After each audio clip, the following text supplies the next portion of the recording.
Hello mga sangkay, welcome back to my channel.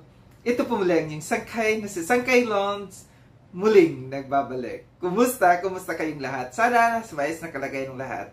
Mapa dito sa Pilipinas or sa mga nasa ibang bansa, dobling ingat tayo, no? So mega love shoutout sa inyong lahat. Sa Team Sangkay Original, Team Sangkay Sponsors, Team Kalingap, Kuya Val at Edna, Kalingap Rob. Sa lahat ng aking mga followers, supporters, and subscribers. Sa mga lolos, lolas, FWs, and PWDs. Mega love shoutout sa inyong lahat. And of course, I love you all. Ayan. Happy Sunday sa inyong lahat mga sangkay. Ngayong araw na ito, meron tayong pag-uusapan at meron akong katanungan. Siguro alam nyo na kung anong aking katanungan nandiyan sa thumbnail natin, no? So yung kahapon, yung ating reaction kahapon, yun nga, yung patungkol doon sa mga nega ng mga reactors na sabi ni na Daddy Donut, tapos yung sinabi ni Daddy Donut na gagawa sila ng magandang programa para sa ikagaganda ng Kalingap. So yun yung topic natin kahapon, no? So ngayon, continuation to. Kasi meron nga kasi akong naisip na katanungan. So yun yung malaking tanong ngayon. So ang tanong ko kasi dito, Daddy Donut, kalingap ka nga ba? No?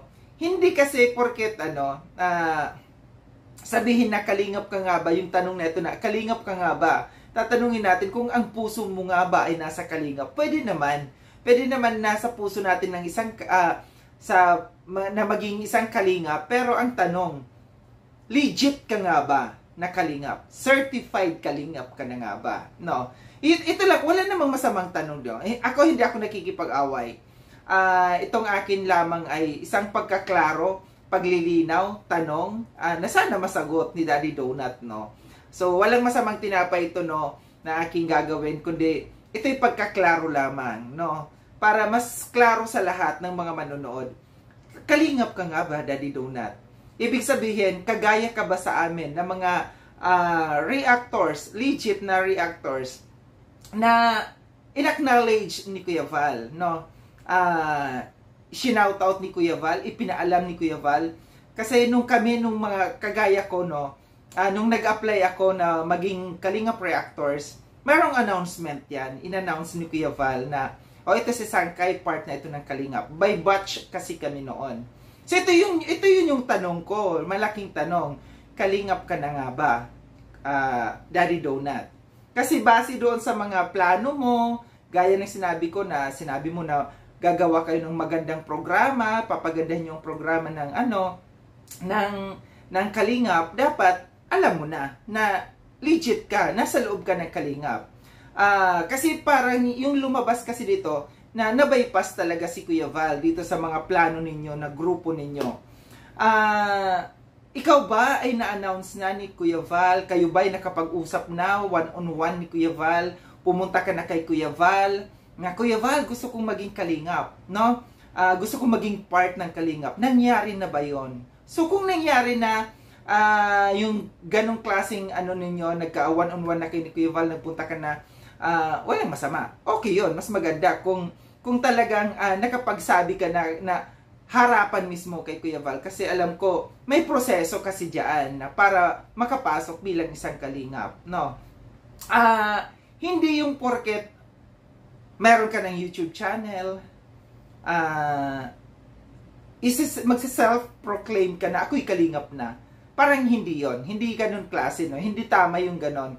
May proseso, gaya ng sabi ko, may proseso kung paano maging isang tunay na Kalingap, certified Kalingap. Kasi ang pagkakaalam ko, base ito sa sa aking pagsubaybay noon, nasubaybayan ko ito si Daddy Donut, no, na pumasok dito sa social media. Parang nag-start lang siya doon sa kay Red Noveno, kay Kuya Brooks, na mga live, pakanta-kanta siya, ganon. So, and then, after noon, ginawa siyang vlogger ni na Kuya Brooks, di ba? Ang tanong, ang daming tanong ni Sangkay. Ay, basta mo magtanong, di ba? Libre naman magtanong. Ang tanong, bakit ginawa kanina Kuya Brooks na vlogger. Napapaisip ako, maraming ang A, para maging certified vlogger. B, para kumita. C, para makadikit sila sa kay Rachel.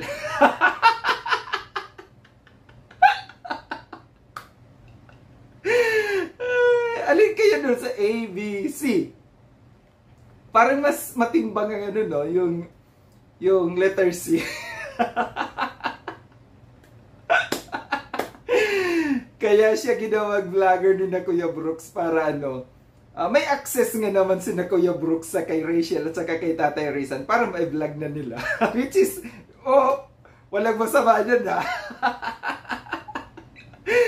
para maka-access sila. Nangyari na nga, natupad na nga. So, sino ang nagamit? Okay, ito, walang dito. Charot-charot na.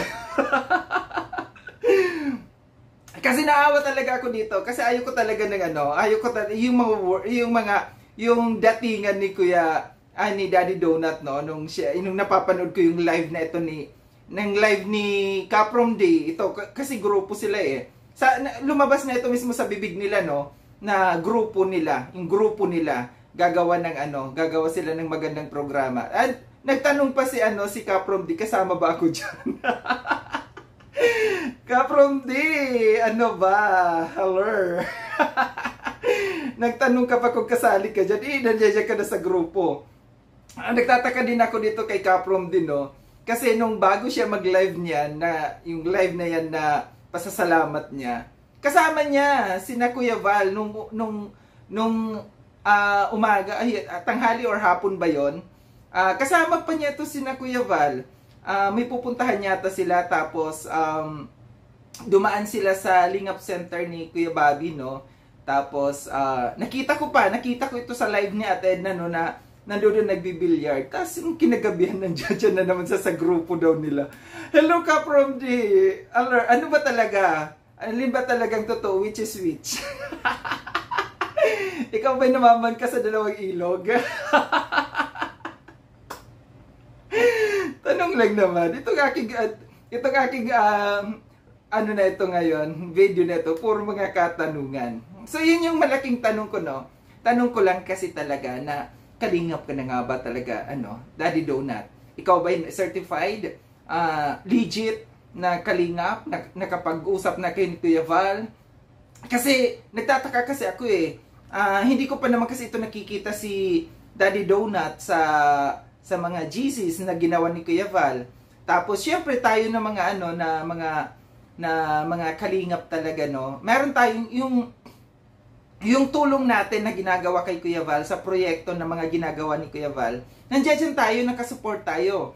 Meron tayong landing pad na GC, doon tayo nag-aambag. Pero wala pa akong nakikita Daddy Donut na may ambag doon. Kasi kung talagang kalingap ka talaga, nandoon, support. So support tayo sa mga proyekto ni Kuya Val. Kasi hindi naman kasi pwede na lahat iasa natin kay Kuya Val. Kasi ang dami-dami ng mga tinutulungan ni Kuya Val. Siyempre, ang sahod ni Kuya Val, hindi naman kasi talaga yan sasapat kung lahat ibibigay niya dyan, lalo't lalo na humina ang views ni Kuya Val.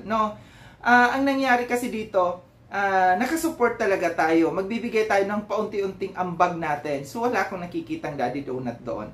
So, yun lang yun. Yun lang tanong ko doon. Tapos, yung plano nila, wala namang masama. Walang masama. Totoo. Walang masama na gumawa kayo ng grupo ninyo. Walang pwedeng may magbawal. Pero wag lang sanang gamitin ang kalingap. Kasi, yan unang-una, si Daddy Donut, hindi ko sure kung talagang kung kalingap siya. Tapos si Kuya Brooks, nag-proclaim na si Kuya Brooks na hindi na siya kalingap dyan sa kanyang live. Tapos sinabi niya na independent na siya. So, paano natin masasabi na kalingap kayo, ginagamit nyo lagi yung pangalan na kalingap, na gagawa kayo, ipapagandahin yung programa ng kalingap, na unang-una si Kuya Brooks, independent na siya. Paano nyo dadalhin yung kalingap? Si Daddy Donut, hindi pa natin sure kung talagang kalingap siya. Ito si grupo, si si Kaprom di gumigewang-gewang. So, yun lang yung aking tanong dito. Walang masamang magtanong, no? Nagtatanong lang ako. Yun yung ano natin. Tapos, ang ano dito, gusto ko sana makipag-collab dito sa ano, no? Makipag-collab. Sino bang free dyan? Yung gwapo, ha? Yung gwapo na makikipag-collab sa akin kasi parang gusto kong ano, makipag paper dance. Gusto ko rin maglaro ng paper dance. Namimiss ko na chumansing ng gwapo.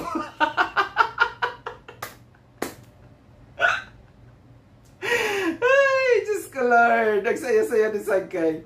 At lang yun, basta paglilinaw lang, nililinaw ko lang. Walang masamang magtanong kung talagang legit na nga ba talaga nakalingap si Daddy Donut kasi parang siya yung gumagawa ng plano na pagandahin yung kalingap. Walang masama kung tutulong tayo sa kalingap, no, sa kay Kuya Val kasi kailangan talaga ni Kuya Val ng tulong. Ang ano lang natin, siguraduhin lang natin na nasa loob na tayo ng kalingap. Tayo'y acknowledge na na-recognize na ni Kuya Val na kalingap ka na nga ba talaga para makatulong tayo sa mga proyekto ni Kuya Val. Gaya ng sabi ko, walang masama yung pinaplano ninyo na mapaganda yung kalingap, yung programa ng kalingap, kung kayo'y tunay, legit na kalingap na. And then, dapat hindi nyo binabypass si Kuya Val. Kasi sabi dito ni Daddy Donut na kay Roel siya nakipag-usap, no? Na para kung paano nila mapapagandang which is dapat dinirect ninyo si Kuya Val para hindi naman nababypass. So ito lang, no? Ito lang yung aking katanungan. So maraming salamat mga Sangkay, no, sa panonood dito sa aking video na ito. Sa mga hindi pa nakapag-subscribe kay Sangkay Lon, subscribe nyo na po ako. Click yung notification bell para updated kayo sa lahat ng mga videos na aking gagawin. Like and share tong video na ito mga Sangkay. Kita-kits tayo ulit sa susunod na video na aking gagawin. Ingat kayo sa ang dako ng mundo ka naroroon. Paalam na mga Sangkay. Paalam.